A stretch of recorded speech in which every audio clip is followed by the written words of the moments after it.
Morning everyone, how are you? Good morning, ma'am. We are fine, ma'am. What about you? चलिए आज के session में हम chapter 5 पढ़ेंगे, ठीक है। अभी तक आप लोग नवोदय की तैयारी कर रहे थे, आपकी परीक्षा हो चुकी है। अब चलिए अपने सिलेबस पे ध्यान देंगे। तो हम बुक शेयर कर रहे हैं, चैप्टर 5 आप लोग ध्यान देंगे, ठीक है।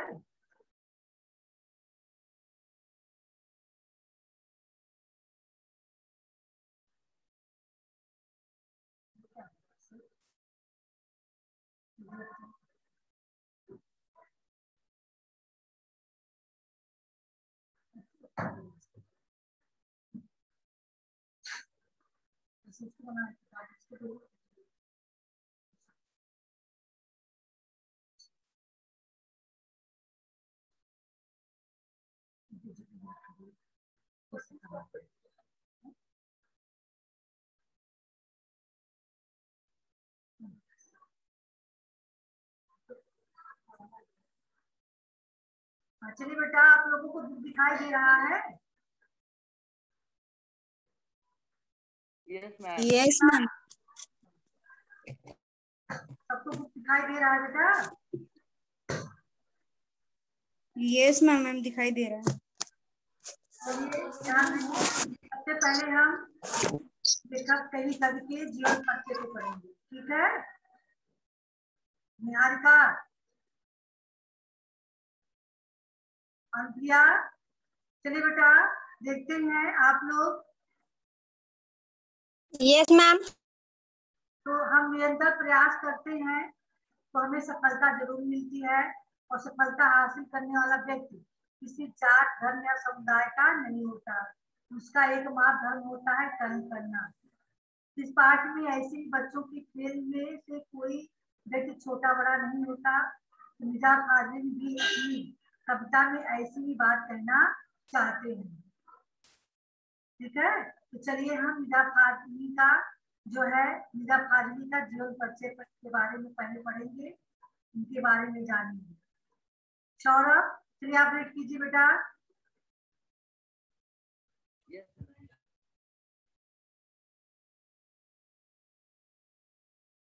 सौरभ।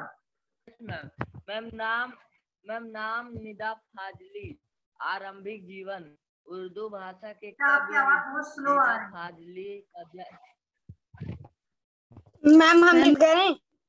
हाँ चलिए रीड कीजिए। नाम निदा फाजली। हाँ आरंभिक जीवन उर्दू भाषा की कवि निदा फाजली का जन्म सन 1938 में दिल्ली में हुआ। इनका बचपन ग्वालियर में बीता। ग्रामीण जीवन फिल्म उद्योग विशेष उपलब्धियां। मैं फिल्म उद्योग विशेष उपलब्धियां इनकी आत्मकथा का परिवारों और दीवारों के पार शीर्षक से प्रकाशित हो चुका है। लफ्जों का पुल इनकी कविताएं की पहली पुस्तक है। पुरस्कार खोया हुआ सा कुछ नामक शायरी की किताब के लिए इन्हें 1999 में साहित्य अकादमी पुरस्कार मिला। प्रमुख तथ्य उनके लेखन की मुख्य विशेषता है कि वे थोड़े से अधिक कहने हेतु अर्थपूर्ण वाद्यों का समावेश अपनी गद्य रचनाओं में करते हैं। ध्यान दीजिए, निदा फाजली जो है उर्दू भाषा की कवि है, जिनका जन्म 1938 में दिल्ली में हुआ था, और उसके बाद इनका जो बचपन का समय ग्वालियर में व्यतीत हुआ था। ये ज्यादातर इनका जो है व्यवसाय क्या है, फिल्म उद्योग के लिए गजलें लिखना है ना। इनकी उपलब्धियां हैं, इन्होंने इनकी पहली आत्मकथा दीवारों के बीच और दूसरी आत्मकथा दीवारों के पार नामक शीर्षक से प्रकाशित हो चुका है। लफ्जों का पुल इनकी कविताओं की पहली पुस्तक है। इनको जो है खोया हुआ सा कुछ नामक शायरी पे इन्हें शायरी की किताब इन्होंने लिखा, जिसपे इन्हें 1999 में साहित्य अकादमी पुरस्कार से सम्मानित किया गया। इनकी लेखन की विशेषता है कि थोड़े में बहुत अधिक लिखते थोड़ा है लेकिन कह बहुत ज्यादा देते हैं उसमें, है ना।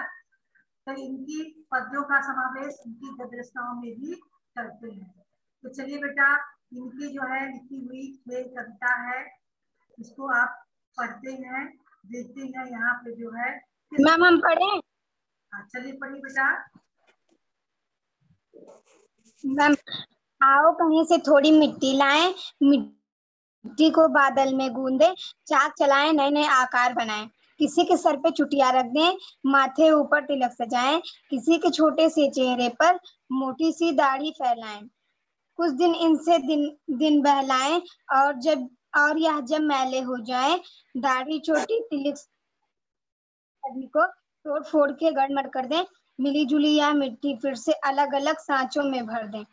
चाक चलाएं, नए नए आकार बनाएं, दाढ़ी में चोटी लहराएं, चोटी में दाढ़ी छुप जाए, किसमें कितना कौन छुपा है कौन बताए।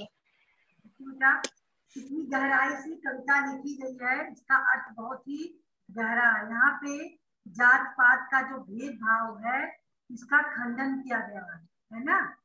तो खेल के माध्यम से कवि ने बहुत कुछ कह दिया है।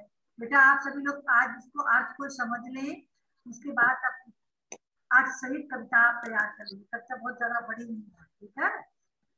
तो कवि क्या कह रहा है, आओ कहीं से थोड़ी सी मिट्टी लाएं, खिलौना बनाने के लिए मिट्टी का। आओ चलो बच्चों, सभी हम लोग मिट्टी के खिलौने का खेल खेलते हैं। कहीं से थोड़ी सी मिट्टी ले आए, मिट्टी को बादल में गूंथे, यानी पानी के द्वारा मिट्टी को गूंथा जाता है ना। खिलौना बनाने के लिए मिट्टी को जैसे आटा गूंथते हैं, ऐसे मिट्टी को गूंथ के चिकना बनाया जाता है। उसके बाद क्या करें, चाक चलाए, नए नए आकार बनाए, है ना। चाक क्या होता है, आप लोग सुने होंगे, कील पर घुमाने वाला गोलाकार पत्थर जिस पर कुम्हार मिट्टी के बर्तन बनाता है। देखते भी होंगे आप लोग गाँव में, है ना। कुल्हड़ बनाता है, घर बनाता है, दिए तैयार करता है ना, चाक पे रखकर आकार देता है।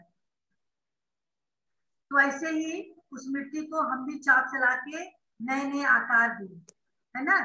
आकार में क्या करना है, किसी के सर पे चुटिया रख दें। जो हम मूर्ति बनाए, मिट्टी के जो खिलौने बनाए, किसी की सर पे चुटिया रख दी, चोटी रख दिया जाए, और माथे ऊपर तिलक सजाए और मस्तक पर तिलक सजा दिया जाए। तो ब्राह्मण का आकार हो जाएगा कि नहीं हो जाएगा। अगर किसी खिलौना बनाया गया और माथे पे चोटी, बाल होता तो लड़की का होता, पूरा बाल होता, लेकिन माथे पे केवल एक चोटी बनाना है। तो ब्राह्मण लोग होते नहीं, जो बहुत पुजारी लोग होते, चोटियां रखा लेते हैं सर पर मोटी सी। Yes ma'am. तो चोटी बना दिया जाए, उसके यस मैम। तिलक सजा दिया जाए, यानी तिलक लगाए, चंदन। तो इस प्रकार से वह मूर्ति जो है एक हिंदू जो है पुजारी की बन जाएगी, है ना। और फिर और चित्रों में क्या करना है, और मूर्तियों में किसी के छोटे से चेहरे पर मोटी सी दाढ़ी फैलाए, और किसी मूर्ति के चेहरे पर मोटी सी दाढ़ी फैला दे। दाढ़ी किसका होता है, मुसलमान लोग रखते हैं, तो लंबा दाढ़ी, दाढ़ी रहती है उनकी। हाँ, तो हिंदू और मुसलमान दोनों प्रकार की मूर्तियां बना दी, है ना। एक हिंदू हो जाए, एक मुसलमान हो जाए, यार बच्चे उसमें हिंदू भी है मुसलमान भी है खेल में। बच्चों का कोई जात धर्म नहीं होता, उनको क्या पता होता, तो खाली लोगों को देखते हैं तो सोचते हैं इसी आकार की मूर्ति बना दे, एक पंडित जी जैसा बना दे, एक मुल्ला जी जैसा बना दे, है ना। और फिर क्या किया जाए, कुछ दिन इनसे दिन बहलाए, और या जब मैले हो जाए, कुछ दिन खिलौने खेले हम लोग सब मिलकर, खूब मन बहला दिया। खिलौने से हम अपना समय बिता दी खेले। कुछ दिन खेलने के बाद खिलौने टूटने भी तो लगते हैं, गंदे भी तो हो जाते हैं मिट्टी के खिलौने। तो उसके बाद क्या होगा, जब खिलौने गंदे हो जाए, मैले हो जाए, तो हम डोरी दाढ़ी चोटी तिलक, यानी जो भी खिलौने में लगे हुए सभी खिलौने को हम तोड़ मोड़ दें, गड़बड़ कर दी, है ना। फिर सबको तोड़ ताड़ के सबको एक मिट्टी की तरह फिर से उसको गूंथ दे और फिर अलग अलग साँचों में भरकर मूर्ति को चाक चलाए, नए नए आकार बनाए। कोई भी मूर्ति बनाने के लिए साँचा लेना पड़ता है। चाक चला के हम आकार तो दे लेते हैं, लेकिन साँचा में उसकी आँख नाक कैसे बननी है उसको साँचा में ढालना पड़ता है, ठीक है। तो चाक चलाकर फिर नए नए आकार में मूर्तियों को बनाए। तो अगर जब मूर्तियां बनेंगी तो दाढ़ी में चोटी लहराए, चोटी में दाढ़ी छिप जाए। यानी जो पहले की मूर्ति थी जिसकी चोटी बनी थी, किसी की दाढ़ी बनी थी, अब जो मूर्ति बनेगी वो क्योंकि मिक्स करके बनाया गया है ना, अब तो पता चलेगा नहीं किसकी दाढ़ी किसमें लग गई है, किसकी चोटी किसमें लग गई है, इसमें कौन कितना कौन छिपा है कौन बताए, क्या कोई बता पाएगा? हाँ, ये मुल्ला थे या हिंदू थे? अगर नई ढंग से फिर से तोड़ मरोड़ के हमने चाक में नई आकार की मूर्तियों को तैयार कर दिया है ना, तो क्या पता है किसकी दाढ़ी की जगह पर किसकी चोटी लगी हुई है, किसी की चोटी की जगह पर दाढ़ी लगी हुई है। अब कोई इसमें पता चल रहा है इसमें कौन छिपा है? नहीं चल रहा है। कौन बताए? No ma'am. कोई जवाब देगा इस प्रश्न का? बच्चे कर रहे हैं जो प्रश्न, नहीं जवाब है किसी के पास, क्योंकि वो सब एक में ही मिल गए, एक में ही मिल गए। तो मिट्टी का बर्तन जो है सोना टूटा और फिर से गुथा गया तो दाढ़ी चोटी सबकी मिल गई उसमें, मुल्ला की और ब्राह्मण की, पंडित की, है ना, सब एक हो गए। और अब कोई बता नहीं सकता है कि कौन इसमें मुल्ला जी है कौन इसमें पंडित जी है। ठीक वैसे ही मनुष्य का हाल होता है। सभी मनुष्य एक ही परमात्मा के बना अंश होते हैं। जीवात्मा किसका अंश होता है बेटा? सभी लोग ध्यान देंगे, बहुत गहरी सीख इस कविता के माध्यम से कवि में भी है। हम सभी मनुष्य चाहे हिंदू हो चाहे मुसलमान चाहे सिख हो चाहे ईसाई हो, सब एक ही परमात्मा के अंश हैं। ये भी सबको पता है परमात्मा एक है कि नहीं? Yes ma'am. परमात्मा एक है ना, ईश्वर एक होता है, चाहे उसको राम कहो चाहे उसको रहीम कहो, है ना, ईश्वर एक है। तो हम सभी जीवात्मा उस परमात्मा के अंश हैं, है ना। अलग अलग जात धर्मों में बटे हुए हम परमात्मा के अंश हैं। और जब हम इस जीवात्मा में से, इस शरीर में से जीवात्मा निकल जाएगी तो कहाँ जाके मिलेगी?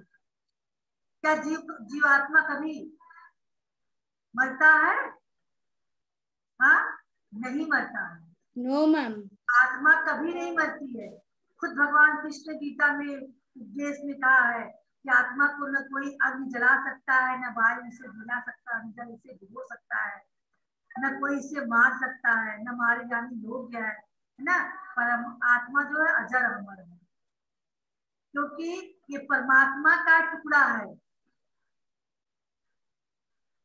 है ना, परमात्मा का अंश है। और केवल देह बदलता है, देह बदलकर दूसरे दूसरे से हम लोग अलग अलग कपड़े पहन लेते हैं, अलग अलग दिखने लगते हैं कपड़े पहनकर। वैसे ही ये आत्मा भी अलग अलग शरीर को धारण करके अलग अलग जात धर्मों में बट जाती है, लेकिन जब उस शरीर को छोड़कर निकलती है तो फिर परमात्मा में ही जाके विलीन हो जाती है। तब कोई नहीं बता सकता है कि कौन इसमें हिंदू है कौन इसमें मुसलमान है। जैसे कि लेखक कवि ने यहाँ बताया है, जब मिट्टी के खिलौने टूट जाए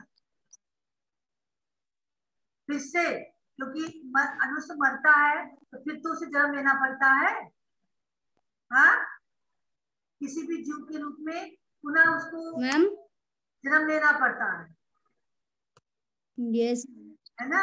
तो किसी को पता नहीं होता है कि हम किस धर्म के हैं, हम किस जात के हैं, हमका क्या थे क्या नहीं थे। जैसे कि यहाँ खिलौने के माध्यम से कवि ने बताया है, यही चीज कभी हमें बताने का प्रयास कर रहा है कि हम जात धर्म के नाम पर जो बटे हुए हैं, वास्तविकता यह नहीं है। हम एक परमात्मा के, एक ही परमात्मा के, जैसे एक माँ बाप के कई बच्चे होते हैं, ऐसे ही हम भी एक परमात्मा के सभी लोग पुत्र हैं। सभी को एक ही परमात्मा ने बनाया है और जीवात्मा जब शरीर को त्याग करेगी तो परमात्मा में ही जाके विलीन होगी। तब किसी का अलग अस्तित्व नहीं होगा, मिट्टी के खिलौने की बात। तब हमारा कोई अस्तित्व नहीं रहेगा कि कहाँ किसकी दाढ़ी है, कहाँ किसकी चोटी है ना। सब बाद में एक हो जाएंगे मरने के बाद। तब कोई नहीं बता पाएगा इसमें क्या छिपा हुआ है। आ रही समझ बेटा? खिलौने इसका भाव समझ में आया? कभी कहता है आओ हम सभी बच्चे खेल खेल रहे हैं, बच्चों के माध्यम से कभी कह रहा है कभी बच्चे खेल खेलना चाहते हैं मिट्टी के खिलौने, तो आपस में कहते हैं कि आओ कहीं से थोड़ी सी मिट्टी लाए और उस मिट्टी को जल के द्वारा हम पहले तो गूंथ ले, उसके बाद चाक चलाकर नए नए आकार दे दे, है ना। तो मिट्टी के जो खिलौने तैयार होंगे, तो किसी के माथे पे हम छुट्टियां सजा के उसको ब्राह्मण बना देंगे, पंडित जी बना देंगे, और किसी के चेहरे पर तो मोटी सी दाढ़ी फैलाकर उसको हम जो है मुल्ला जी बना दे। और फिर इन मिट्टियों के खिलौने से हम खेले। जब हमारा मन बहल जाए, खिलौने टूटने लगे, मैले हो जाए, तो हम उनको फिर से तोड़ मरोड़ करके एक कर दें और फिर से गुथ डालें और फिर से चाक चलाएं और फिर नए नए आकार में इसको हम अपना बना दें। तब क्या कोई बता पाएगा कि किसकी दाढ़ी चोटी में लगी है या चोटी किसी की दाढ़ी में लगी है, कौन किसमें कितना छिपा हुआ है, इसको कोई बता पाएगा? अर्थात नहीं बता पाएगा। नो मैम, मैम कोई नहीं, है ना। Yes ma'am. बच्चा कैसे खिलौने से बर्तन उठाया गया है, मिट्टी के खिलौने बना रहा है, चाक यही होता है। आप उस आकार बनाना चाहे उस हिसाब से चला के आकार देती है।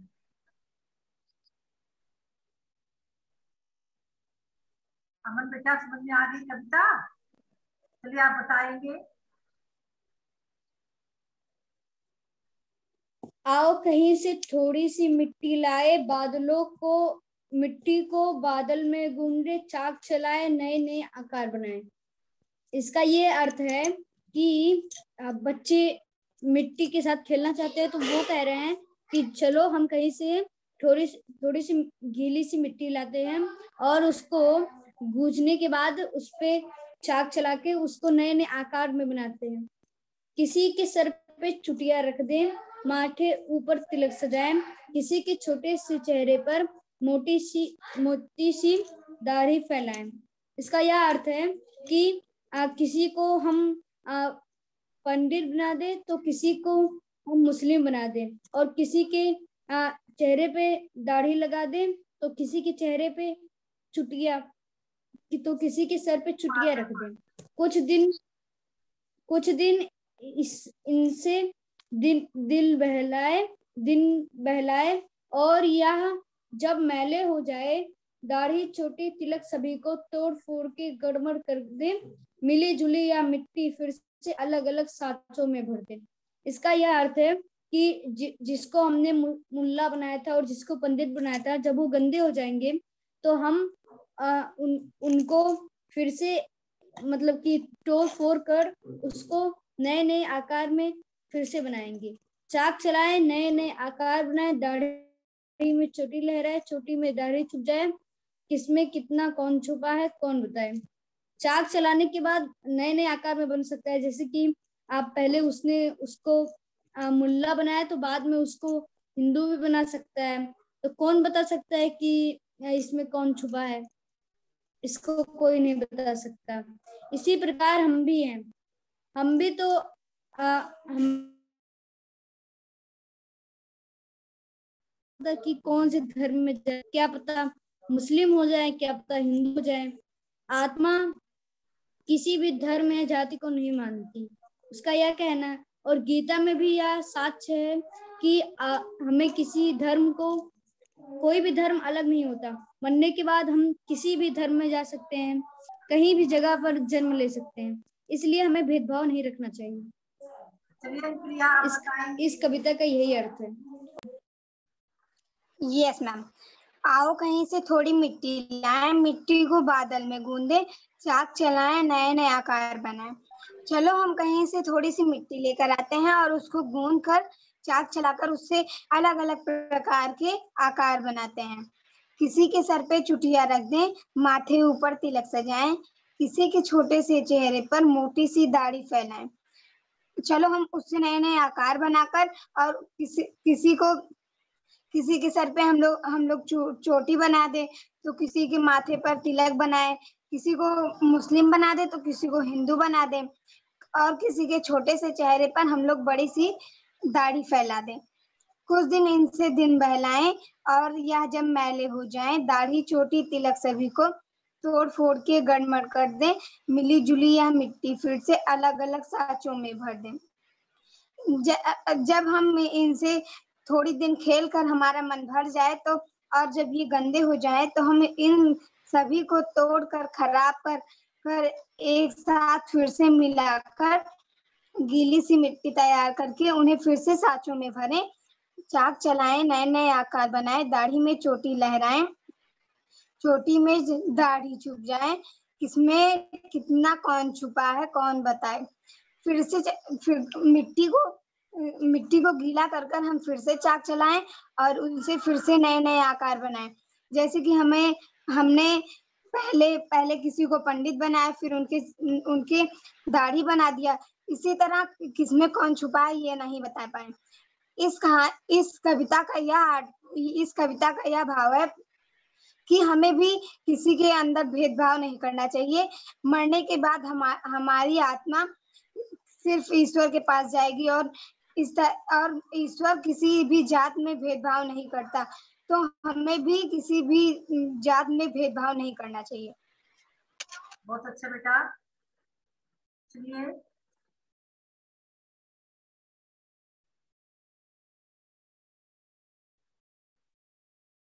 निहारिका,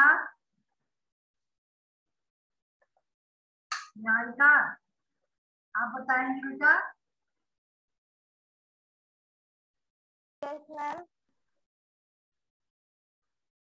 मैम आओ कहीं से थोड़ी मिट्टी लाए,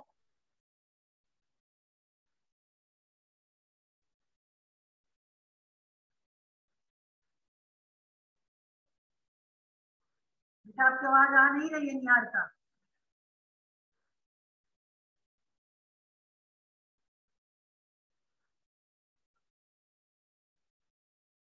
निहारिका आवाज आ नहीं रही है।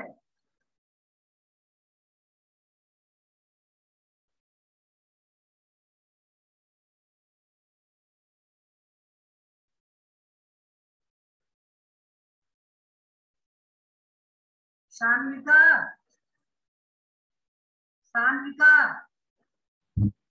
Yes ma'am. बेटा आप भी कुछ बोलोगी? एक बार वीडियो ऑन नहीं हुआ आपका। मैम वीडियो नहीं ऑन हो रहा है। आप चलिए बेटा, आप कविता पढ़ेंगी। Yes ma'am. आओ कहीं मिट्टी को बादल में गूंथे, चाक चलाए, नए नए आकार बनाए, किसी के सर पे चुटिया रख दे, माथे ऊपर तिलक सजाए, किसी के छोटे से चेहरे पर मोटी सी दाढ़ी फैलाए, कुछ दिन इससे दिल बहलाए, और जब ये मैले हो जाए, दाढ़ी चोटी तिलक सभी को तोड़ फोड़ के कट कर दे, मिली जुली यहाँ मिट्टी फिर से अलग अलग साँचों में भर दे, चौक चलाए, नए नए आकार बनाए, दाढ़ी में चोटी लगाए, चोटी में दाढ़ी छुप जाए, जिसमें किसमें कितना कौन छुपा है कौन बताए। अर्थ नहीं बता पाओगी बेटा? मैम अर्थ नहीं बता पाओगी? मैम बता पाएंगे। मैम मैम इस कविता में एक बहुत महत्वपूर्ण अर्थ छुपा हुआ है। या ये है कि जब हम मानव अवस्था में रहते हैं तब हम अलग अलग धर्मों में बटे हुए रहते हैं, जैसे हिंदू, मुस्लिम, सिख इत्यादि। लेकिन जब हमारी मृत्यु हो जाती है तो हमारी आत्मा किसी भी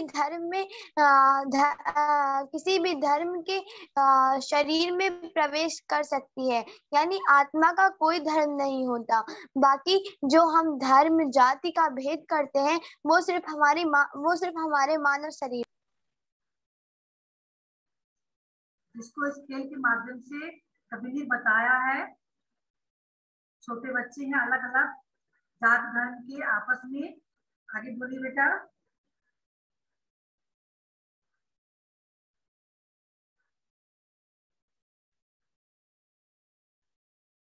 चलिए सौरभ आप बताइए।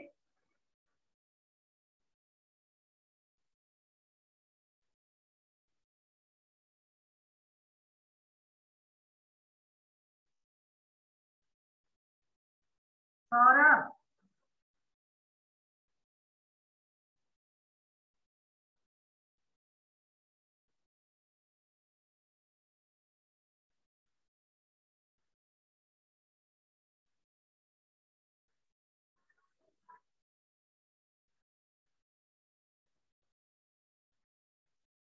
विद्या,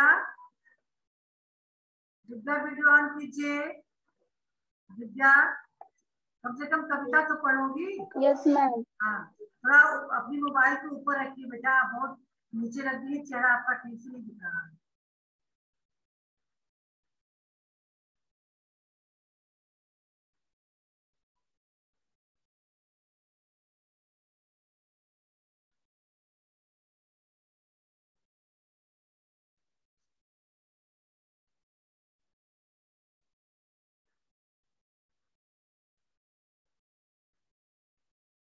सौरभ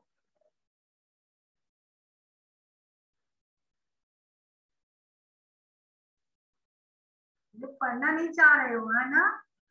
क्यों दिव्या?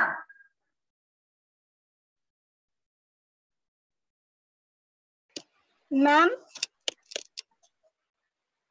पढ़ना क्यों नहीं चाह रही विद्या?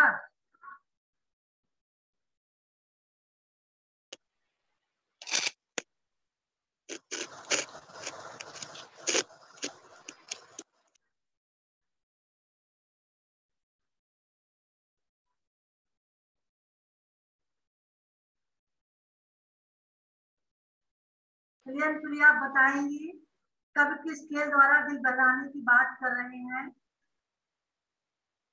मैम कभी मिट्टी के खिलौने के खेल द्वारा दिल बहलाने की बात कर रहे हैं। निहारिका तो बैठ के कल फोटो अपना बदल रही है ना? पढ़ने को कहा गया है।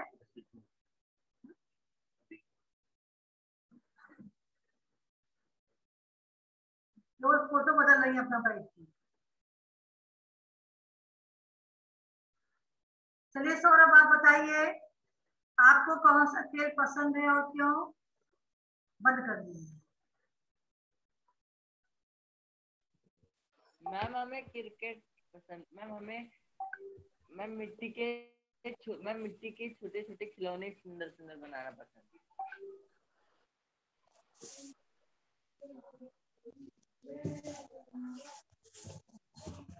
सौरभ नहीं बोल रही। चलिए अमन आप बोलिए। मैम क्वेश्चन क्या है मैम, एक बार फिर से रिपीट कर आपको दीजिए। कौन कौन से खेल पसंद है और क्यों? हमें बहुत सारे खेल पसंद है, पर मुख्य हमें 2 खेल सबसे अच्छे लगते हैं। पहला है क्रिकेट, जो कि मुझे खेलने में अच्छा लगता है, और दूसरा खेल है मिट्टी का, जो कि इस कहानी में बताया गया है। ये 2 खेल मुझे बहुत अच्छे लगते हैं और मैं इन खेलों को अक्सर खेला करता हूँ। चलिए अगला क्वेश्चन है, मिट्टी को बार बार गड़बड़ कर एक नया रूप देने के आधार पर कब किस भाव की ओर इशारा कर रही है? कौन बताएगा इसको?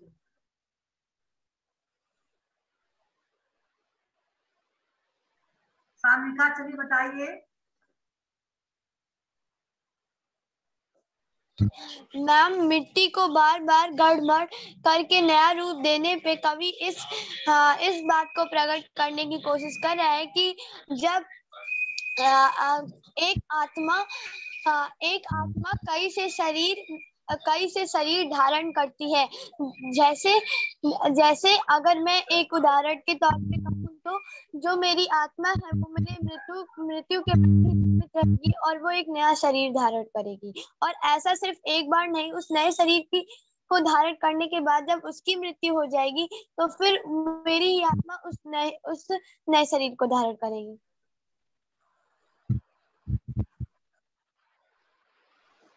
मैम होता है। आपका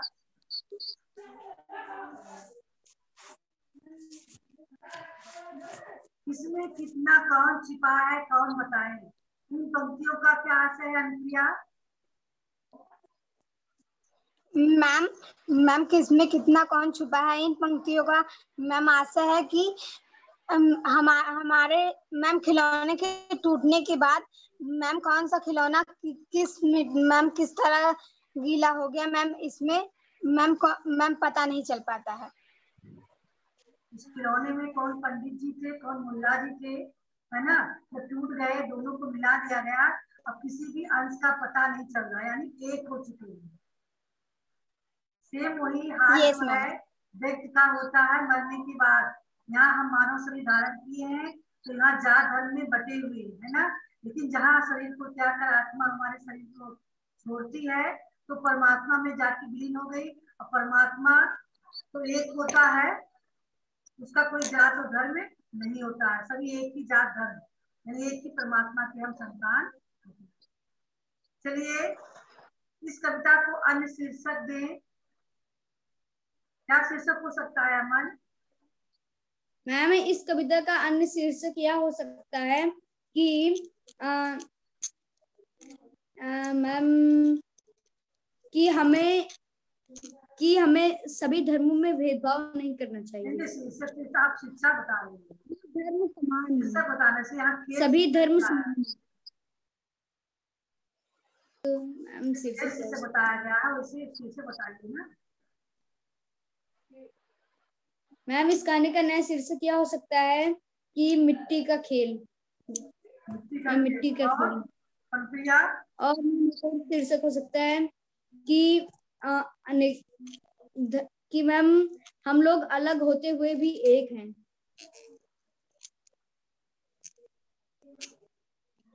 यस मैम, अलग अलग परमात्मा के पास जाने पर हम मैम इसका नया शीर्षक क्या होता है?